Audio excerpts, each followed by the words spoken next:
भोलेनाथ के महिमा अपार बा।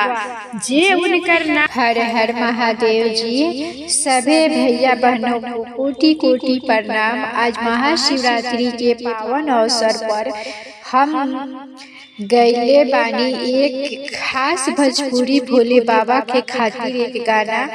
भोले बाबा के दरस पायब मनवा अज हर्षाइल बा। कंठ में बैठल नाग देवता जटा से गंगा बहले बा। कंठ में बैठल नाग देवता जटा से गंगा बहले बा। भोलेनाथ के महिमा अपार बा। भोलेनाथ के महिमा अपार बा। जे उनकर नाम लेला, जे उनकर नाम लेला ओकर जीवन संवर जाला। जे ओकर नाम लेला ओकर जीवन संवर जाला। आज महाशिवरात्रि के दिन भोले बाबा जल चढ़ावे से बड़ा महत्व रखलन। आज महाशिवरात्रि के दिन भोले बाबा पर जल चढ़ावे के बड़ा महत्व बा। कैलाश के राजा महादेव, कैलाश के राजा महादेव पार्वती संग विराजे। कैलाश के राजा महादेव, पूरे कैलाश के राजा है मेरे महादेव। पूरे कैलाश के राजा है मेरे महादेव। कैलाश के राजा महादेव पार्वती संग विराजे। कैलाश के राजा महादेव पार्वती संग विराजे। भक्त के दर पे दरबार लगाल बा। भक्त के दर पे दरबार लागल बा। सब संकट दूर हो जाई महादेव की कृपा से। सब संकट दूर हो जाई महादेव की कृपा से। भोले के चरण में जो अर्पण करे, भोले के चरण में जो अर्पण करे ओकर जीवन में सुख सब भरल बा। ओकर जीवन में सुख सब भरल बा। भोले बाबा की महिमा अपार बा। भोले बाबा की महिमा अपार बा। भाइयों और बहनों शिवाजी के भांग धतूरा और बेलपत्र बड़ा प्रिय बा।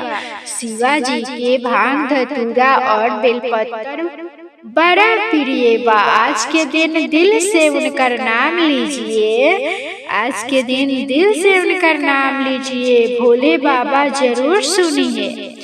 आज के दिन उनका दिल से नाम लीजिए और भोले बाबा जरूर सुनिए। आपकी जो भी इच्छा हो भोले बाबा जरूर सुनिए। बम बम बोलो, बम बम बोले गूंज उठल। बम बम बोलो, बम बम बोले गूंज उठल। महाशिवरात्रि के मेला में, महाशिवरात्रि के मेला में भांग धतूरा चढ़ावे सब बाबा सुन ले मन के रेला। भांग धतूरा चढ़ावे बाबा सब सुन ले मेला। घंटा घड़ियाल बजे मंदिर में, घंटा घड़ियाल बजे मंदिर में। हर भक्त गावत भजन झुमेला, हर भक्त गावत भजन झुमेला। देखी मनवा हर्षाइल बा, देखी मनवा हर्षाइल बा। देखी सबे मंदिर में कैसन श्रृंगार होला। देखी सबे मंदिर में कितना सुंदर श्रृंगार भइल बा। चारों ओर हर हर महादेव के गूंज उठल बा। चारों ओर हर हर महादेव के गूंज उठल बा। ऐसन दिन फिर कब आई कौन जाने। केकरे किस्मत में बा, केकरे किस्मत में न बा उ तो महादेव ही जाने। चलिए मिलके भोलेनाथ के जयकारा लगावल जाई। चलिए मिलके भोलेनाथ के जयकारा लगावल जाई। चलिए प्रेम से बोली हर हर महादेव। बोली प्रेम से हर हर महादेव। शिव जी के लीला नोखा बा, शिव जी के लीला नोखा बा। उनकर माया पार बा। शिव जी की लीला नोखा बा, उनकर माया पार बा। भक्त के दुख हर लीले बाबा बस एक बार लेके पुकारल बा। भक्त के दुख हर लीले बाबा बस एक बार नाम पुकार ले बा। मन से जपी महादेव के नाम, मन से जपी महादेव के नाम, जीवन में आए सुख और प्यार। मन से जपी महादेव के नाम, जीवन में आए सुख और प्यार। भोले बाबा के दरबार में देर बा पर अंधेर नइखे। भोले बाबा के दरबार में देर बा पर अंधेर नइखे। जे सच्चे दिल से पुकारेला बाबा ओकर हाथ जरूर पकड़ेला। जे सच्चे दिल से पुकारेला बाबा ओकरे हाथ जरूर पकड़ेला। यह महाशिवरात्रि पर सभी के जीवन में सुख समृद्धि आवे, सुख शांति आवे, यही हमारा मनोकामना बा।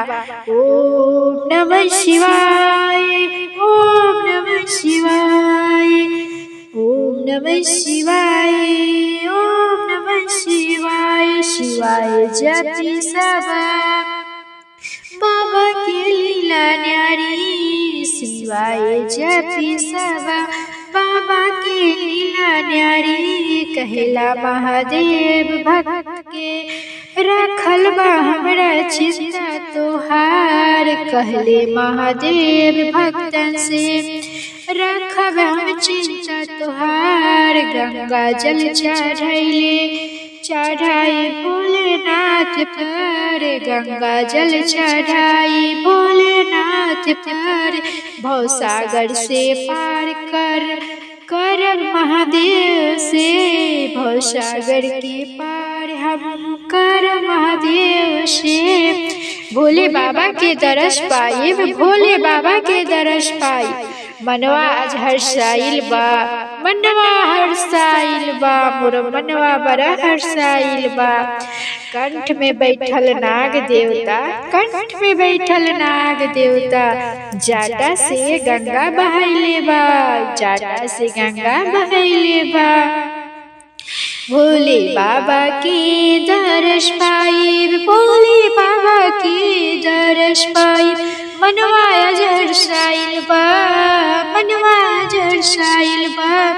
कंठ में बैठल नाग देवता, कंठ में बैठल नाग देवता। जाटा से गंगा बहैले बा, कंठ में बैठल नाग देवता। जाटा से गंगा बहैले बा। महाशिवरात्रि पर गावत रहब भोले बाबा के गुणगान सुनैले बा।